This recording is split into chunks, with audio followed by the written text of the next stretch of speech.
आज बात करते हैं दज्जाल के लिए। दज्जाल एक ऐसा वर्ड जिसको लेकर के बहुत सारे कहानियाँ हैं। 1400 साल से ये कभी भी क्लियर नहीं हो सका कि दज्जाल है कौन। कोई एनर्जी है, इंसान है, या इंसानी शक्ल में कोई शैतान है, लेकिन है क्या। और इंटरनेट में अगर सबसे ज़्यादा हमारे मुस्लिम युवा यानी कि मुस्लिम यूथ अगर सर्च करते हैं तो ज़्यादातर दज्जाल के बारे में ही सर्च करते हैं। कोई भी क्लियर आंसर नहीं है। तो कहने का मकसद ये है कि दज्जाल एक गुमराह चीज़ है जिसको लेकर के बहुत सारी किस्से कहानियाँ हम लोगों ने सुने। लेकिन मैंने थंबनेल में लिखा है दज्जाल हमारा दोस्त है। क्या ये सही है? एकदम से गलत वर्ड है। लेकिन जो हालात है आज का, उस हालात को अगर हम देखें तो इसे दोस्त कहना ही ज़रूरी है। क्योंकि आज के तारीख में ऐसा कोई भी दुनिया में नहीं रहा जो कि दज्जाल का साथ नहीं दे रहा हो, या दज्जाल का दोस्ती नहीं कर रहा हो, या दज्जाल की गुलामी ना कर रहा हो। एक वर्ड गुलामी कह दीजिए, एक वर्ड उसका दोस्त बन जाना चाहिए। यही दज्जाल हमारा दोस्त बन गया। बातें बिल्कुल कंफ्यूजिंग है, लेकिन आप धीरज रखिए, मैं आपको सारी बात क्लियर कर देता हूँ। दज्जाल को दोस्त कहना कहाँ तक जायज़ है और कहाँ तक नाजायज़ है, ये मैं आपको साफ़ कर देता हूँ थोड़ी देर में। मैं कागा खान, मेरी चैनल को सब्सक्राइब कीजिए, बेल आइकन दबाइए और ज़्यादा से ज़्यादा शेयर कीजिए। और इस एपिसोड के बाद में मुझे ज़रूर कमेंट्स करके बताइए कि आपको एपिसोड कैसा लगा और क्या आप सोचते हैं। चलिए शुरू करते हैं। दज्जाल, हम अगर हिंदुस्तान में हैं और इस दज्जाल शब्द को कहते हैं तो हमको कहीं ना कहीं कंपेयर करना पड़ता है। बात रहा कि दज्जाल हमारी ज़िंदगी में कौन सा ऐसी सिंबल दिखाता है जो हम इसे कह सकते हैं कि हमारे आसपास है या दूर है, करीब है, कुछ भी है। लेकिन कहानियों में ये कहा गया है कि दज्जाल आएगा। ऐसा कुछ नहीं है, दज्जाल कभी नहीं आएगा। आप एक बात नोट कर लीजिए, लिख करके रख दीजिए। मैं दोबारा से कहता हूँ, दज्जाल कभी नहीं आएगा, क्योंकि दज्जाल पहले ही आ चुका है। इंसानी ज़िंदगी शुरू होने से पहले ही वो इस दुनिया में है और हमारे साथ साथ चलता है। हमारी निजी ज़िंदगी को पूरी तरह से अफेक्टेड करके रखा है। अब वो कैसे किया है, क्यों किया और क्यों हम इसके बस में आए और क्यों हम आज ये कहते हैं कि दज्जाल हमारा दोस्त है, थोड़ा धीरज रख के सुन लीजिए। वीडियो स्किप मत कीजिए। इसके लिए कुरान में भी सूरा दिया गया है और सूरे का बहुत सारे फ़ायदा भी है। मैं नाम बता देता हूँ, 2 सूरा, जो सूरे कहफ और सूरे दुखान। आखिरी में इसके बारे में बात कर लेंगे, क्या फ़ायदा है सूरा का और कैसे ये सूरा दज्जाल को कंट्रोल करता है। आपने वैदिक एस्ट्रोलॉजी की तरफ अगर थोड़ा सा हम ध्यान दे दें और इस्लामिक एस्ट्रोलॉजी, मतलब इस्लामिक जो स्कॉलर्स का जो कहना है, उसको अगर दोनों को मैच करके देखें, दोनों के डीएनए को मैच करें, कहीं ना कहीं हमारे इस्लामिक स्कॉलर्स जो भी कुछ कहे हैं दज्जाल के बारे में, वो कहीं ना कहीं वैदिक एस्ट्रोलॉजर भी किसी प्लैनेट के बारे में कहे हैं। वो प्लैनेट का नाम है राहु। आज मैं क्लियर कर देता हूँ कि जिसको हमारा हिंदू समाज या वैदिक एस्ट्रोलॉजर्स राहु समझते हैं, वही है दज्जाल। सिमिलरिटी क्या है?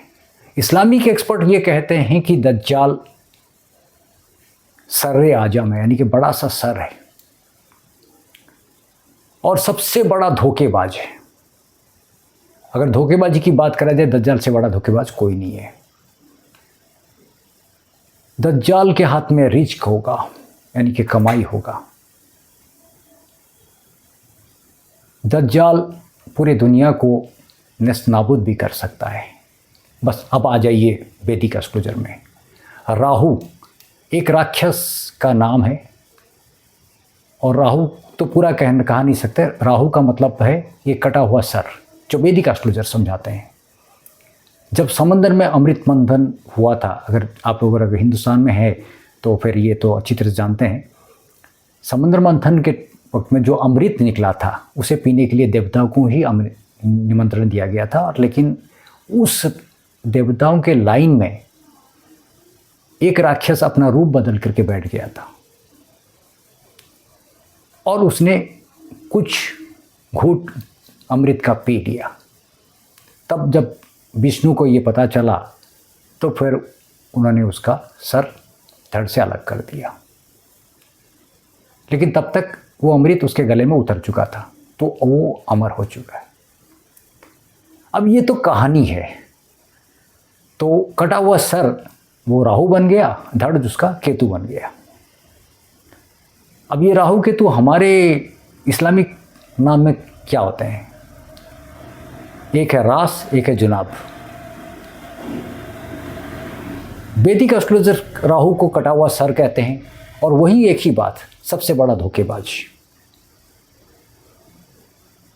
सारी चीज़ें, जितनी नुकसानदायक चीज़ें हैं वो राहु करता है। इस्लामिक एक्सपर्ट भी यही मानते हैं। तो ये मान के चलिए, इधर हम दज्जाल को सर आजम कहते हैं और उधर वैदिक एस्ट्रोलॉजर राहु को कटा हुआ सर कहते हैं। अब इनकी फ़ायदे नुकसान को भी समझ लेते हैं, उसके बाद में पता चल जाएगा। यही दज्जाल अगर वैदिक एस्ट्रोलॉजर के हिसाब से देखा जाए तो पूरे दुनिया में क्या दिया है, जो लोग उसे आज अपना दोस्त समझें अनजाने में, कि मैं यहाँ एक वर्ड बोल दूँ अनजाने में।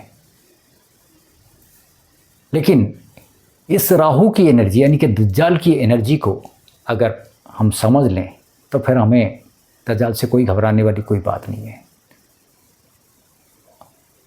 कुल मिलाकर के दज्जाल एक ऐसी प्लानिटरी कॉम्बिनेशन है जिसका कोई एग्जिस्टेंस नहीं है।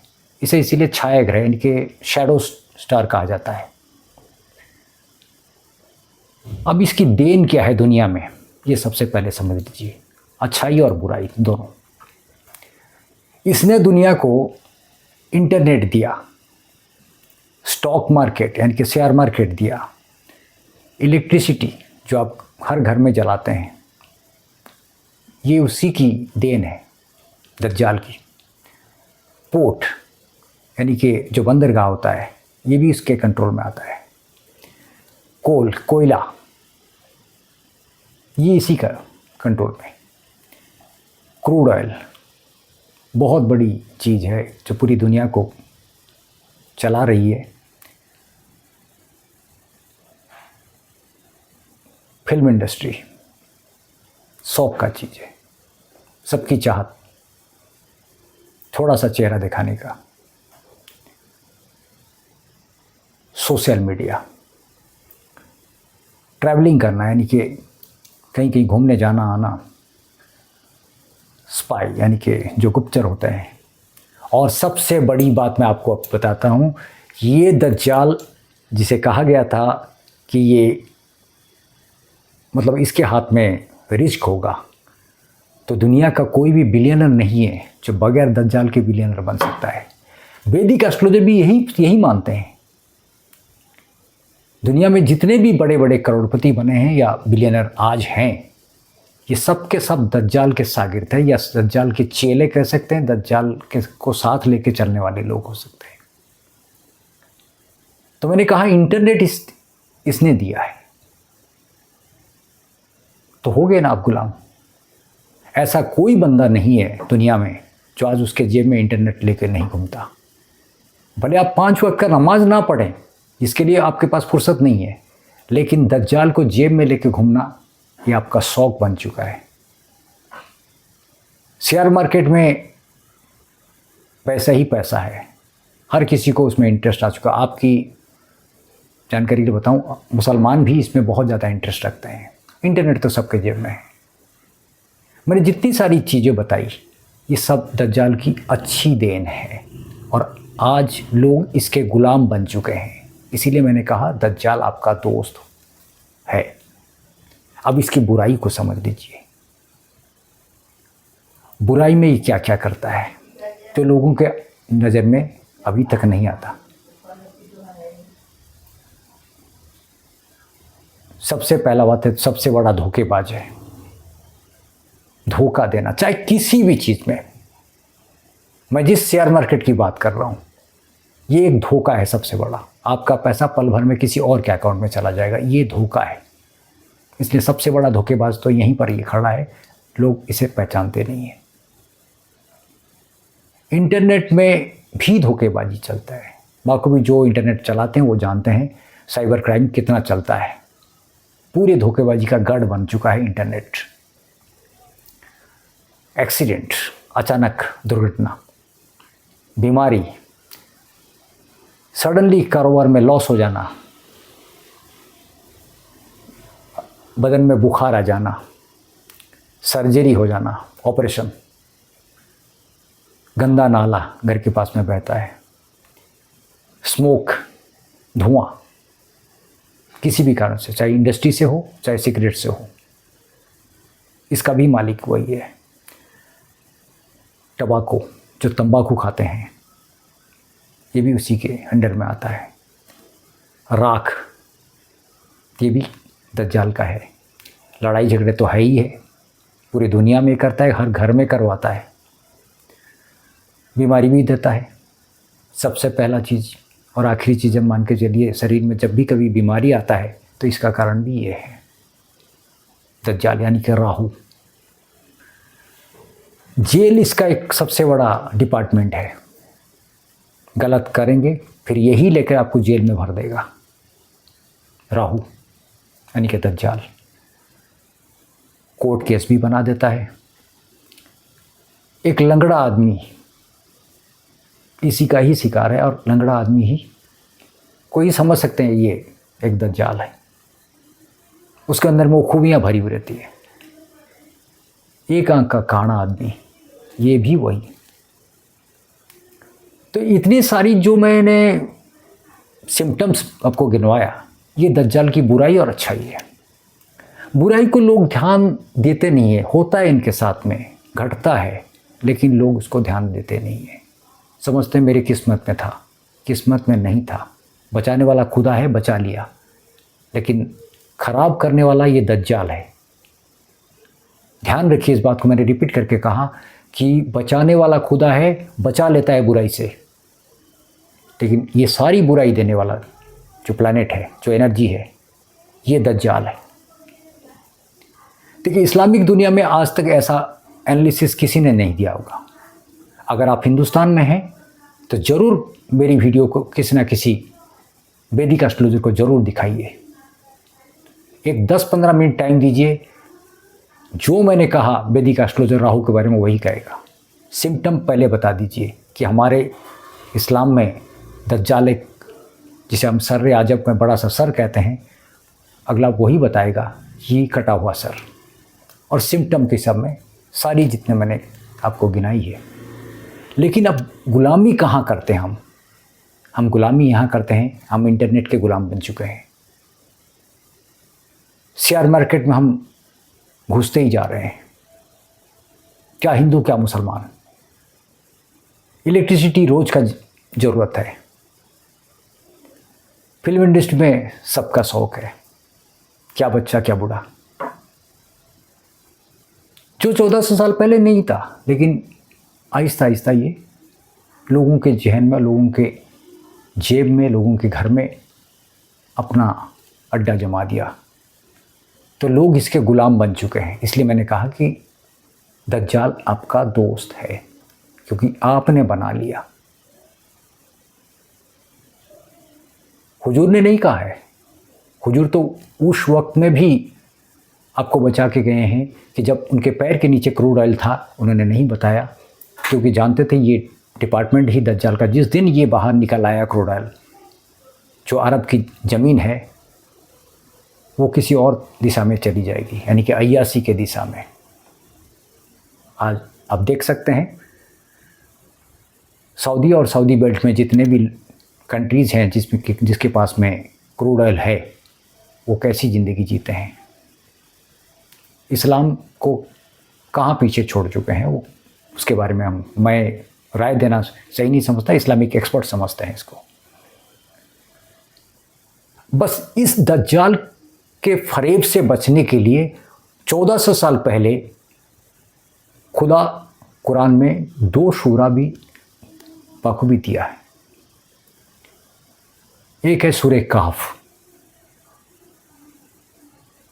ये ज़रूरी है, अगर आपने सूरह कहफ पढ़ लिया तो फिर दज्जाल आपका बिगाड़ नहीं सकता। सूरह कहफ के बारे में हम डिटेल्स में उस बाद में बात करेंगे, पर लेकिन समझ लीजिए दज्जाल को कंट्रोल में रखना है, दज्जाल के परेशानी से बचना है तो सूरह कहफ को पढ़ना ही पड़ेगा। साथ साथ एक चीज़ याद ध्यान रखिए, सूरह दुखान भी इसके लिए है। अगर प्लानिटरी समझा जाए तो फिर नीच का राहु और उच्च का राहु, सूरह कहफ जो है उच्च के राहु के लिए है और सूरह दुखान जो है नीच के राहु के लिए है। ये आपके लिए समझना जरूरी है।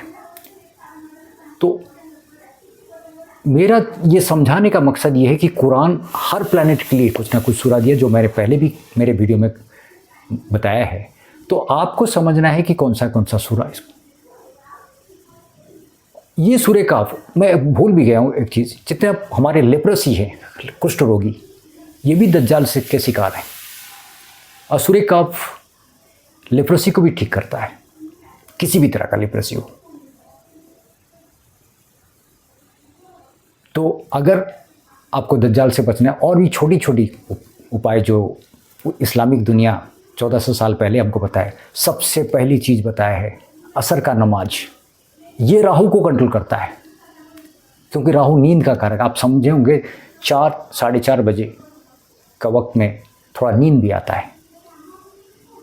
और इस्लामिक दुनिया में अगर बिना कुंडली के, बिना जातक के मिलान के अगर शादी होती है और वो चलती है, तो इसका भी कारण है असर का नमाज। ज़रूरी है। और दुआए गंजुल अर्श जो है, ये भी राहु को यानी कि दज्जाल को रोकता है। और आयतुल कुर्सी का भी कुछ योगदान है, जो कि आपके राहु को कंट्रोल करता है, दज्जाल को कंट्रोल करता है। बहुत सारे चीज़ कुरान में दिया गया है जो आपको समझना ज़रूरी है। ये सब चीज़ है दज्जाल से बच के रहने के लिए। तो दज्जाल हमारा कोई दोस्त है नहीं, ये गलतफहमी है, फरेब है। इससे बचने के लिए सारी उपाय कुरान में पहले ही बताया गया है। लेकिन ये फ़ायदे के नाम पर आपके दुनिया में राज आज करता है। आज आप उसके गुलाम बन चुके हैं। कहने का मतलब आप उसको दिन रात अपने जेब में लेकर, अपने सीने में लगा करके घूमते हैं। तो आपके दिमाग और दिल पर ये राज कर चुका है। इसलिए मैंने कहा कि ये आपका दोस्त बन चुका है, ये आपका दोस्त है। कमेंट्स करके ज़रूर बताइएगा। ये मैं उम्मीद करता हूँ कि आप इसके बारे में और क्या जानकारी देना चाहते हैं।